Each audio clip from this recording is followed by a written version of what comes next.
Good morning. Happy Friday, everyone. Happy post Thanksgiving Turkey Day. Hope all of you enjoyed your time with your family and your loved ones. I know I did. I got to spend time with my beautiful wife, Jen, and my youngest, Trinity, and my mother in law, Miss Carolyn.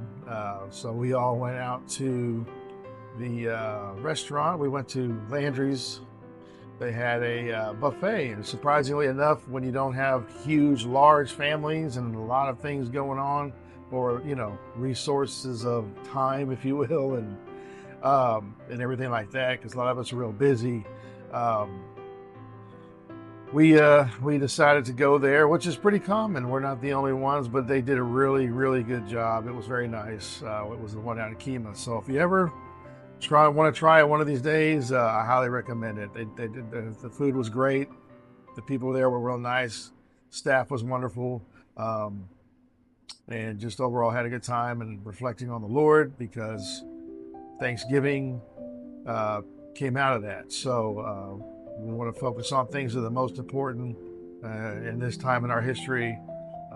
We need to really, really focus on God more, I would believe, than any other time in our lives. And we should always be doing that regardless. We always got to make him a priority in our lives. And so with that, we're going to get started. We're looking at Genesis still, of our daily reads. We've got chapter 4. So we'll start with there. Starts off by saying, after, of course, after the fall and disobeying God with not listening to him about eating the fruit from the tree of knowledge of good and evil, now everything has changed forever, in this world at least. So now we're post that. So now basically it starts off by saying, chapter 4, now Adam knew Eve, his wife. When they say new in the Bible, new means they procreated, is sort of a synonym for when they knew his wife, or he knew her. That's what they mean. So now Adam knew his wife Eve, and she conceived and bore Cain, and said, quote, I have acquired a man from the Lord, end quote. Then she bore again, this time his brother Abel. Now Abel was a keeper of sheep, but Cain was a tiller of the ground. And in the process of time, it came to pass that Cain brought an offering of the fruit of the ground to the Lord. Abel also brought of the firstborn of his flock and of their fat. And the Lord respected Abel and his offering, but he did not respect Cain and his offering. And Cain was very angry, and his countenance fell. The jealousy kicks in. Now we got sibling rivalry, trying to get the blessing and approval from the parents. Still goes on to this day, by the way. You see it every day. So his countenance fell.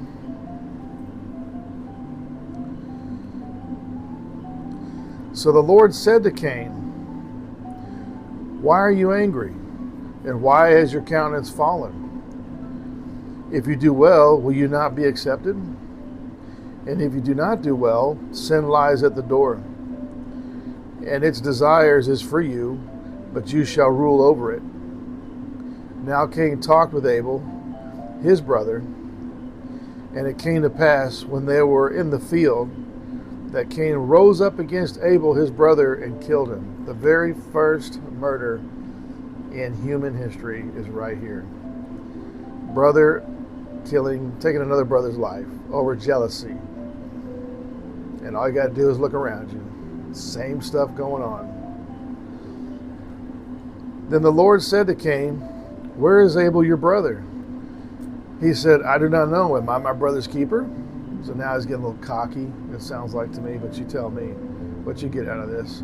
And he said, what have you done? The voice of your brother's blood cries out to me from the ground.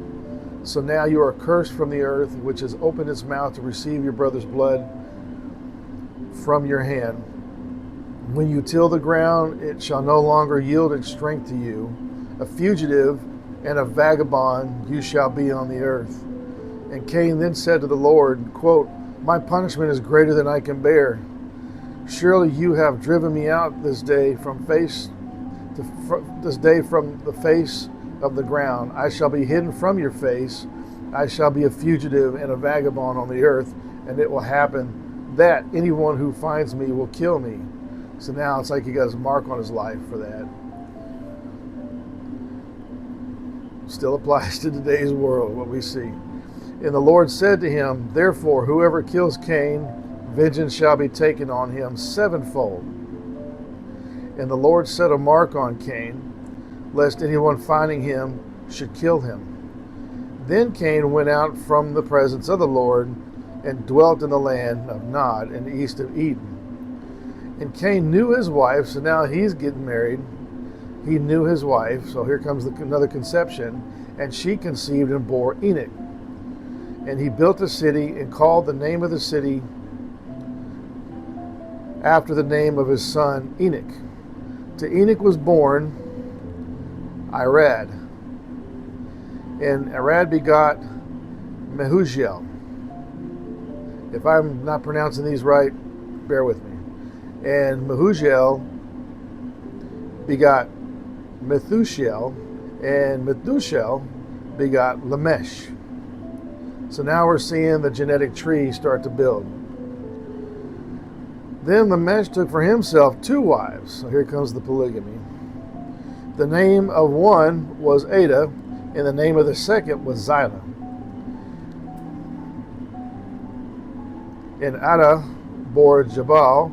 He was the father of those who dwell in tents and have livestock. His brother's name was Jabal. He was the father of those who play the harp and flute. And as for Zillah, she also bore Tubal Cain, an instructor of every craftsman in bronze and iron. And the sister of Tubal Cain was Naamah. Then Lamech said to his wives, quote, Ada and Zillah, hear my voice. Wives of Lamech, listen to my speech, for I have killed a man for wounding me, even a young man for hurting me. If Cain shall be avenged sevenfold, then Lamech 77-fold. So the curse just continues to grow. And Adam knew his wife again, and she bore a son, and named him Seth, for God has appointed another seed for me instead of Abel, whom Cain killed. And as for Seth, to him also a son was born, and he named him Enosh. Then men began to call on the name of the Lord. So a lot of things unfolded in this one little section, this one little chapter. You see the first murder, I guess, the first taking of one's life out of jealousy. Starts off with that, trying to get the favor of your father. We see a lot of that going on today. You see a lot of things that are applicable. So as we continue to read, it all kind of comes together, doesn't it? So anyway, so we'll stop there. The next chapter will be chapter 5, and we'll just kind of marinate on that for a little bit. And so hope you all enjoy your weekend with your families. If you're still off, take the time with them, be blessed with them, because tomorrow's never promised and life's too short. And those are the most important things. You never want to have any regrets.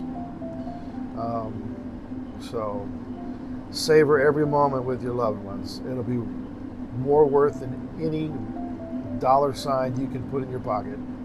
So I'll leave with that, and until next time.